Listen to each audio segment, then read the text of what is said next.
Welcome along. West London VR Race 4.6, that's Series 4, Race 6. This is the real life preview. We're just north of Heathrow Airport in West London, and there's a strip of land just north of the airport, as you can see here, that's hardly been developed despite being in London. And I think this is largely due to the proximity of the airport.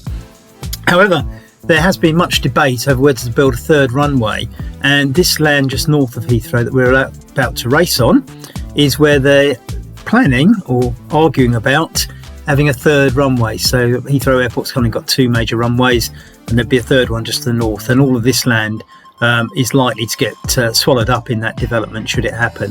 As you'll see, it's largely undeveloped. There are a couple of villages, Harmondsworth and Sibson, that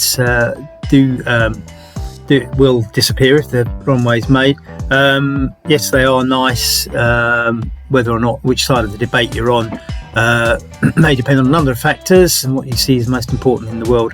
But certainly this strip of land is not going to displace too many people. I expect environmentalists will have their own views on that one. And as you can see, this is uncharacteristic roads for West London, and it feels like the countryside, even though it's not. And this is a there and back race. It's deadpan flat, so there's not going to be too much in the way of sort of attacking points, if you like. In fact, there's no bridges of any note even. This is deadpan flat, as you'd kind of expect for where they want to build a runway, because I think generally, not always, but generally runways tend to be very, very flat. This is airport runways, of course. So this is going to be a flat course, but it is perhaps surprising to find roads like these, certainly for most of this race. The last little bit does go into built up areas where we do the turn and then come back into these things that look like country lanes. And you can see here as we go through this little blocked off road, you know, that you get no traffic here. And this is a well-known little cutout for people from various parts of West London. I mean, predominantly Ealing, Hayes, those sorts of areas. This is a nice little way out of West London without having to go through all the built-up roads. So it's one of those little hidden secrets, and it might not be here in a few years' time if they do build a runway. So we'll enjoy it while it lasts. Now, first up on the notable things, you can just see on your right there as we go past the Barnes-Wallis Memorial. Barnes-Wallis is most famous, and certainly in Britain, for inventing the bouncing bomb, which was a bomb that the planes dropped onto the water and it bounced along the water surface and hit the top of a dam.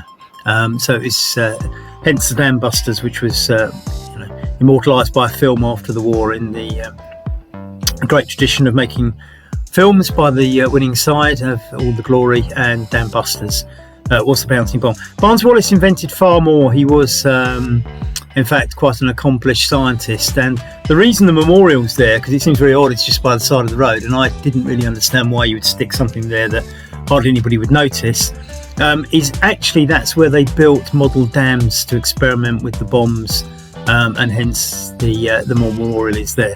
If you are anti-war, or if you were certainly not on the Allies side, World War II, and that is slightly offensive. I mean, please do bear in mind that Barnes-Wallis was far more of an accomplished scientist than just a bomb maker. He had designed airships and all sorts of other technological breakthroughs. So I think the thing he's famous for may in the modern climate sound less than acceptable, because it's all about war. But if you look at his overall track record, of course, he was an accomplished engineering scientist, and of course, as with scientists and engineers on all sides in a war, they are called to find engineering and scientific solutions to war problems. And there is, of course, the well-worn phrase that war is the mother of invention, and a lot of things like radar and so on and so forth that we all use today were invented during wartime. So anyway, without getting into moral judgment, you can see this is fairly flat, and we're still in this sort of undeveloped part of West London, this little slither of land just to the north of Heathrow.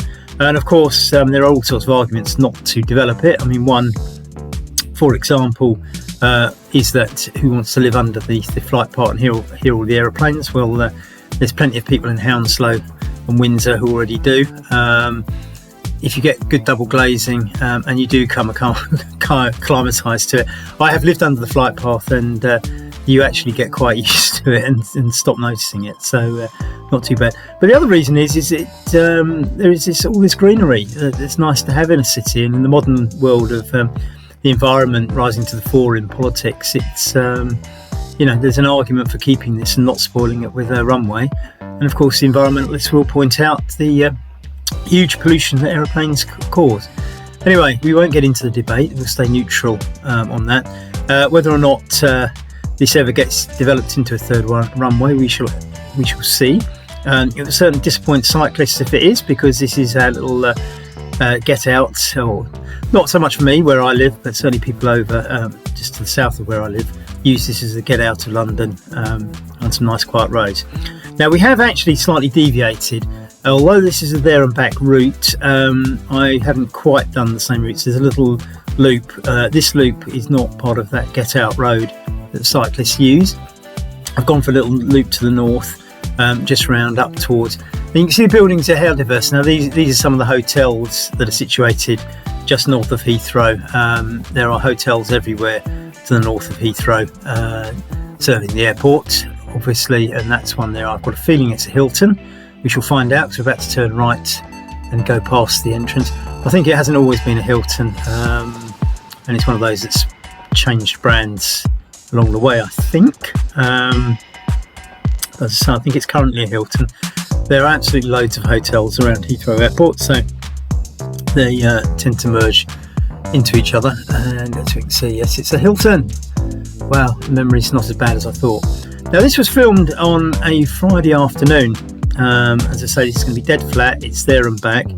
And I had tried to get here a little bit earlier so that I missed all of the people rushing home from work on a Friday evening, and most of all, mothers and parents picking up their children from the schools. Unfortunately, I did actually get there a little bit late, so the journey out to the turn isn't too bad. The journey back, you'll notice school children everywhere coming home from school, because I did hit the school finishing time, which slowed up the journey back a little bit. But there we are, it's still not too bad. Now, we're still on this little northern loop. As you can see, there's sort of slightly more houses than I was describing if you go further south. But we will actually reconnect with the southern road, as I say, the ones that cyclists use as a bit of a bolt hole out of West London and out into Berkshire, Buckinghamshire and North Surrey. As you can see, though, it's not too developed. Now we're going back onto the road that we would have been on had we just done the normal bolt hole road, and we will be coming back on this road as well. So the next landmark along here is the football training ground of Queen's Park Rangers, one of 4 West London sides who play in the football, the top tiers of football. In fact, West London currently has 2 in the Premiership and 2 in the Championship. The Championship being the second tier, and the 2 in the Championship are currently, as I record this, both in the promotion or potential promotion positions, or playoff positions anyway. And the training ground we're about to go past is currently occupied by Queen's Park Rangers, but they are moving out in a couple of years' time. They're about to build a new one, and prior to Queen's Park Rangers occupying it, it was occupied by Chelsea. So it's had quite a few football clubs training there. I do wonder sometimes when I'm watching QPR if the reason for all the errors on the football pitch is because the training ground's too close to the airport and they can't hear what the coach is saying because of all the planes landing. But as I say, that's probably not true. We're a little bit north. I mean, the interesting thing is we're heading eastwards. This road runs west to east, and so do the runways. So we're absolutely parallel with the runways on the airport. So the planes land from west to east, and if you're north or south of the airport, they don't actually come over your roof. They tend to, if you live east or west of the airport, that's where they're coming in. And they do switch because planes are much noisier taking off than they are landing because of the power of the jets. And so therefore, if they're taking off over your house. Now here we are, this is the Queen's Park Rangers training grounds. We go past on this nice sunny afternoon. They weren't training when I went past because this was a Friday afternoon, and the first team at least were on their way up to play West Bromwich Albion, and they lost that game to a late goal, 2-1 to West Bromwich Albion.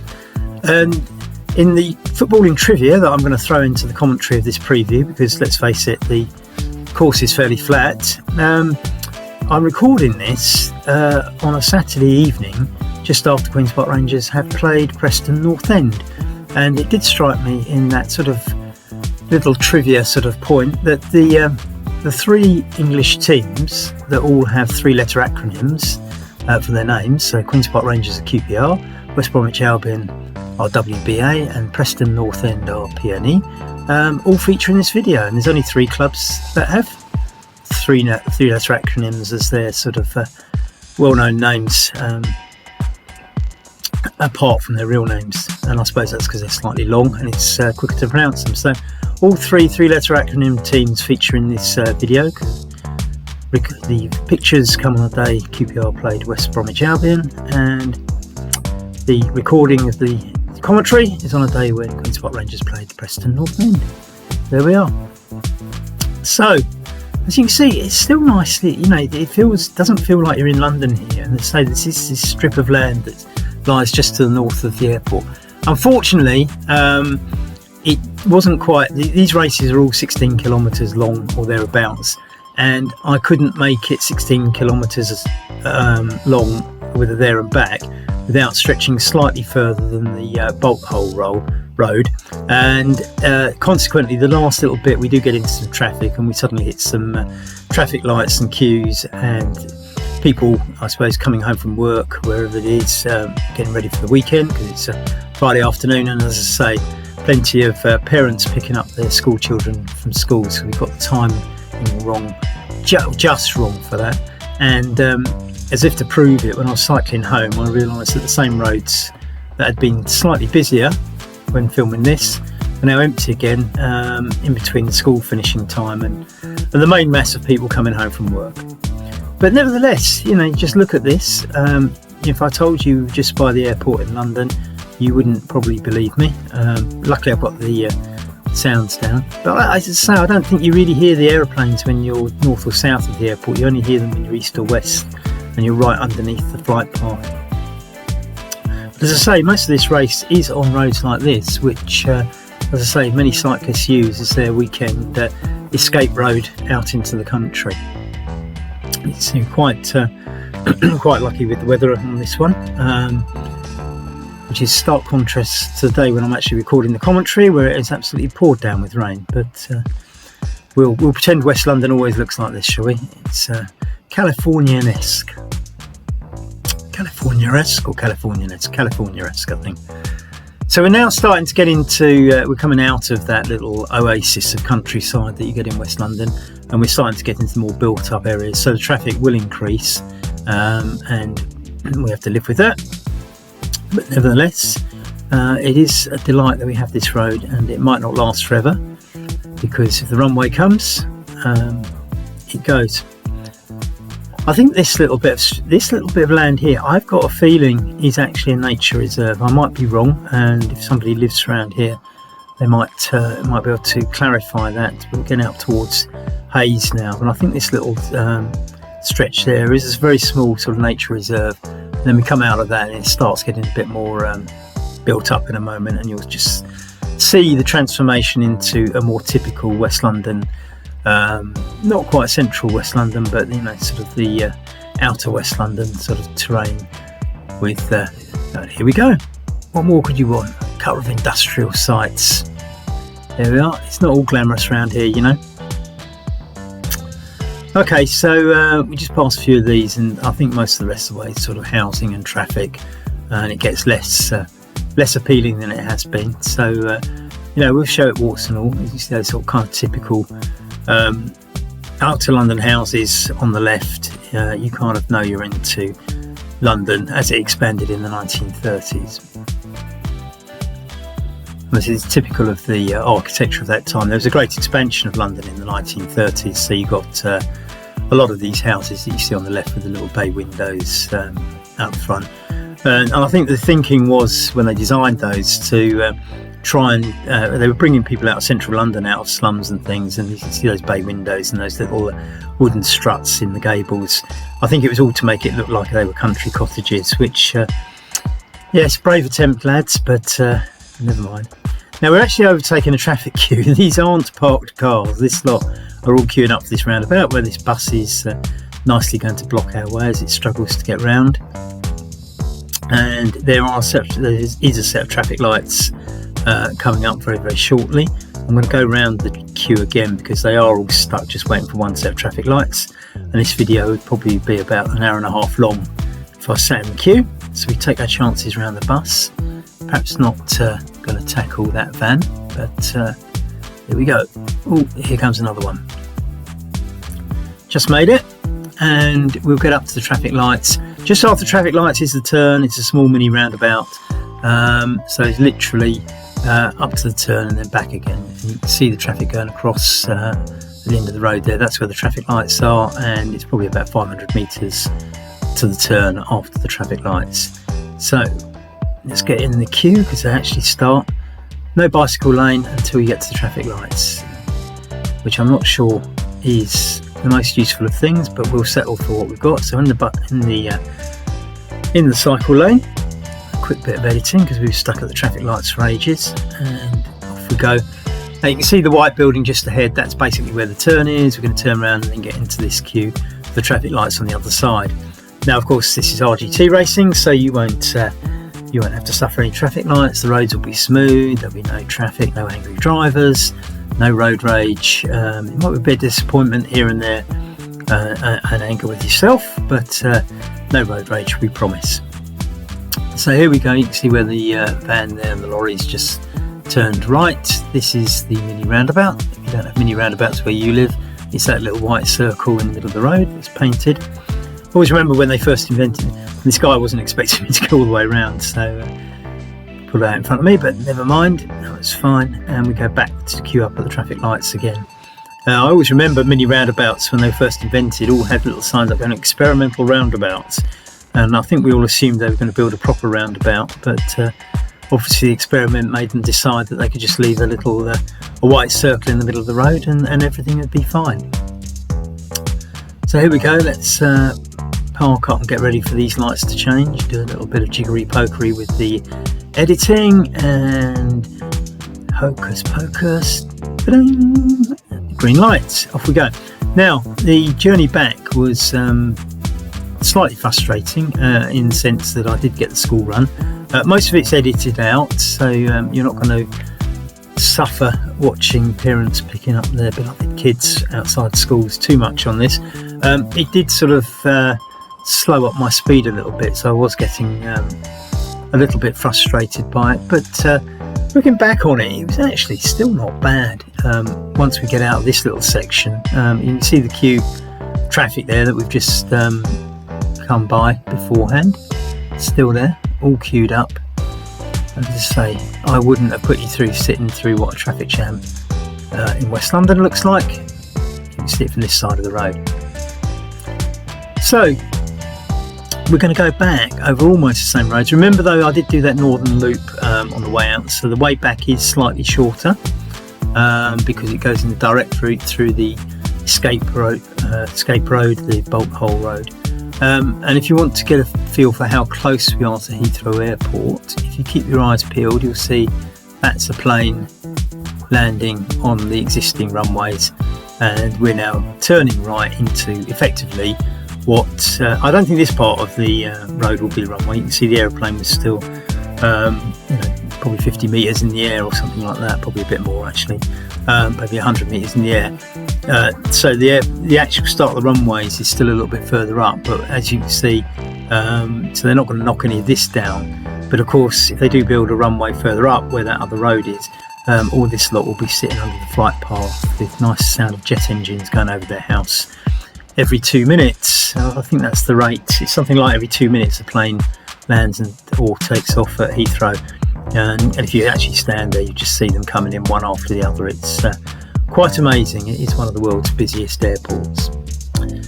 So now we go into this bit that I think is a nature reserve. I'm reasonably certain it is. It's not very big, but I think it is protected. And again, I think this would probably survive because I think the airport's still going to be a bit further up from where we are at the moment. Now, I don't know. I think it's probably, the runway is probably just going to be a little bit south of the road we're on. But by the time they build a runway, there'll be all sorts of peripheral buildings and things like that around it. So even if the runway is 500 metres south, and that's to our left of here, most of the ground up here will be swallowed up by airports, infrastructure of one sort or another around the runway. It won't be like the runways next to the fence along the road. I don't know whether the training ground that QPR currently use is going to get swallowed up in that or not, actually, but as I say, it doesn't matter for QPR because they're moving out anyway, and they're about to build a new £20 million training ground not far away, actually. I'm not entirely sure where, but somewhere around here, so they're staying in the vicinity. Very much a community local club. Chelsea used to play here but moved down to Surrey for their training ground, which is probably apt because that's where most of their fans live. It seems to me they do anyway. So as I say, I think it's quite good that Rangers have stayed in the area, and along with Brentford are probably the community clubs in the area. So as I say, enjoy this because it might not be here forever. I think as you can see the fields to our left, I think that's where the runways will probably be. Whether or not we're quite where the runway will come to, I don't know, but you can see it's all rife for development, and you can see why there's a sort of train of thought that says it's a good place to build a runway. So as I say, enjoy this, a sunny day riding along a road that may or may not exist, or maybe just full of lorries with stuff to load onto aeroplanes in a few years' time. As I say, this race is going to be, as you can tell, it's flat. It's a runway or proposed runway site. As I say, if they do build the runway at this far, these houses are probably vulnerable, I would guess. Not many of them, but they're probably vulnerable there. This is a flat race. There is going to be, in my opinion, a bunch sprint, probably a large bunch sprint, because on these really flat ones where there's no real place to attack, if the peloton is large enough, the weaker riders, people like myself, can manage to stay on and just about cling on the back of the peloton in a race like this. And certainly some of the fastest races I've ever done have been these dead flat ones where I haven't got dropped off the back of the peloton. Now normally I'd expect to be dropped off the back of the peloton at some point, which is fine by me, because what happens is that other people like me, we all regroup into second group and we'll race each other, and as I've said before on many of these previews, we get a natural selection and it enables everybody to race against their peers rather than better or slower riders. And I think it's the self-selection and it's natural selection. I prefer running the races like this because if I graded them, people lie, and you get better riders riding in the division below them, whereas here, if you're a better rider, you'll end up in the front pack, and if you're not, you'll end up in Group 2. You can have as much fun as you like racing in Group 2, and let me tell you, I've had some great tussles with people in lower groups, battling out 50th position or whatever it happens to be, and it's just as enjoyable. And as I say, actually you're riding against people that are naturally of your ability. So here we are, we're going past Rangers training ground again. As you can just see into the pitches there, it's totally empty as they're all obviously on a coach on the way up to West Bromwich Albion, getting ready to lose. And as I say, I don't know what I think generally football clubs train in the mornings anyway, so I don't expect to see much in the afternoon, although that might not be so true for youth teams where parents might bring players after school and things like that. I've no idea. What I do know, I do know one or two parents who've had their kids playing with professional clubs, and it does seem to me that it's one hell of a chore dragging them round to whatever they've got to do. But Anyway, not for me. None of my children aspire to be professional footballers, so I've not had to go through that. No wet, damp Sunday mornings watching football from the touchline. It's all been cycling for me.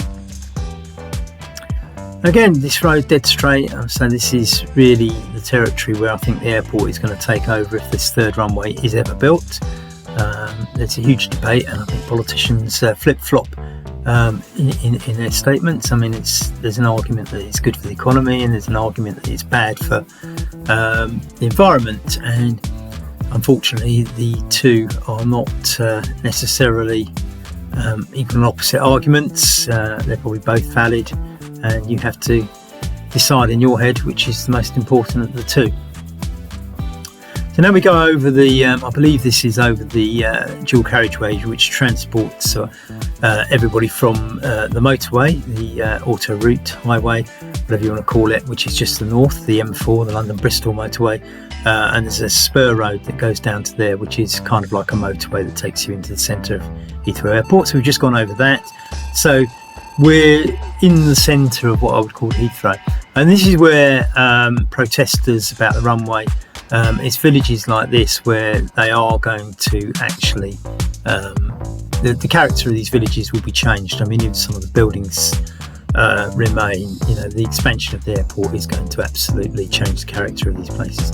See all the school kids there waiting for the bus home, walking along the street, and we get a nice mum with this black car here who just stops there to pick up the little boy in the white shirt, who was as slow as he could possibly be getting in the car to be a bloody nuisance. And eventually, after he decided that he could squeeze himself into the car, got going, but I edited it all out for you. It wasn't one of the most fun moments of the ride, but no harm done. Nice bit of editing. You'd never know, would you, if I hadn't told you. I think the parents didn't seem to care that they just stopped in front of me and held me up, and the boy didn't seem to care either. I think it's some sort of acknowledgement of a little nod to say, oh sorry, I'll be as quick as I can. Would be nice. Here we have another school, and all the kids coming out, and mum's waiting for them. There's probably some dads as well, but didn't stop to check. You can see most of these cars along here are probably parked for parents waiting for their school kids. Perhaps not all. I'm not sure what the rest are. And so the scenery hasn't changed particularly. We've still got this sort of nice straight road running parallel. We're heading eastwards, of course. Westwards, of course. We've been eastwards, and this is just the return leg. And it's, from an RGT perspective, this is just going to look dead flat and dead straight. And one of the interesting things is if anybody does break off the front in this particular race, you will be able to see them up the road. There's no hiding around the bends, and theoretically, if they look over their shoulder, well, in fact they can, because there's a little button on RGT to look over your shoulder, and if they look over their shoulders, they'll see the peloton no doubt chasing and hauling them in at some point. I mean, I think it's going to be very, very hard for anybody to break away. It'd be interesting to see in this series, and this is a thought that's been crossing my mind. By the time you watch this, it'll be race 6. I'm recording this before the series has started, so I don't know the outcomes of any previous races. But it has been crossing my mind that I wonder if some of the teams couldn't actually conspire to work out points where they sort of drift off the front and try and cause breakaways in some of these flat races. We shall see. I quite like the flat races because I think the sprint finish is a lottery, and I think it shakes up the series and gives outsiders a bit of a chance. The good guys probably don't like me for that, but hey ho, I hope you'll understand that I try to vary the courses and give everybody a chance to play to their own strengths in different races.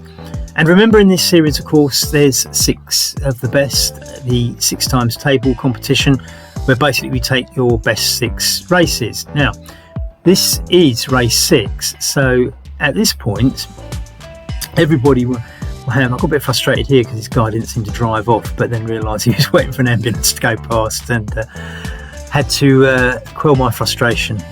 Edited out, of course. So as I say, this is race 6. So up to race 6, nobody will have done more than 6 races. So everybody will be sitting there, looking at the general classification. However, From this race onwards, some people will do 7, and in this secondary competition, this secondary classification, your best 6 races count. So if you've done 7, the best 6 will count, and if you did 5, if you've only done 5, if you missed one, you suddenly catch up and you've got 6. So that by the end of the series, anybody that's done more 6 or more races will be included in the 6 times table competition, the 6 the best competition. I often refer to it as the green jersey competition as opposed to the general classification being the yellow. And so this race 6 will be the first time we publish a 6 of the best, or 6 times table league classification. So this will be quite interesting. So it's worth getting a good place in this. And remember, general classifications in this series are based on points and finishing positions as we go past the Barnes Wallis Memorial for the second time. As you can see, we're getting closer to the finish now, because if you remember, that was not far from the start. So we're going to go up to that. And if you remember that little blocked off road where we went through the gated road, we're about to hit that and turn left. And you will have a harsh left on RGT. And you can see it just coming up here where that yellow gate is. So you'll get a harsh left here. I smoothed it a little bit so it's not too it's not too sharp, not quite as sharp as it is in real life, but RGT will brake at that point. But when you do that harsh left, now you're really into the last maybe 700 meters or so, I would guess. And in real life, what we're going to do, we're going to go across a roundabout shortly, and when we go across that roundabout, you really are in the sprint, and the sprint sort of curls round to the left. It's not really a bend, but it is a bend, but it's not a sharp bend. It just curls. So I don't think there'll be much in the way of braking, but might make an interesting finish as it curls round on that last little section.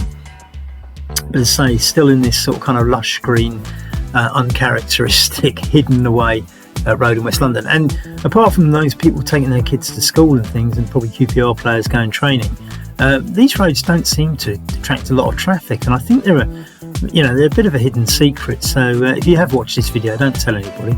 Mind you, that lorry driver's obviously found it. And so there's a couple of weaving bends here before we get to that roundabout.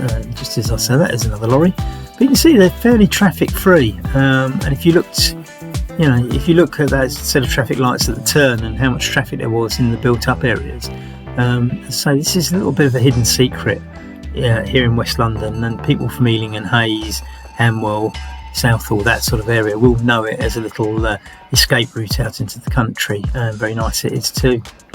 Runs parallel with the A4 and M4 motorways. In fact, it's in between the two. It's right in the middle of the two, so all the traffic goes along those two.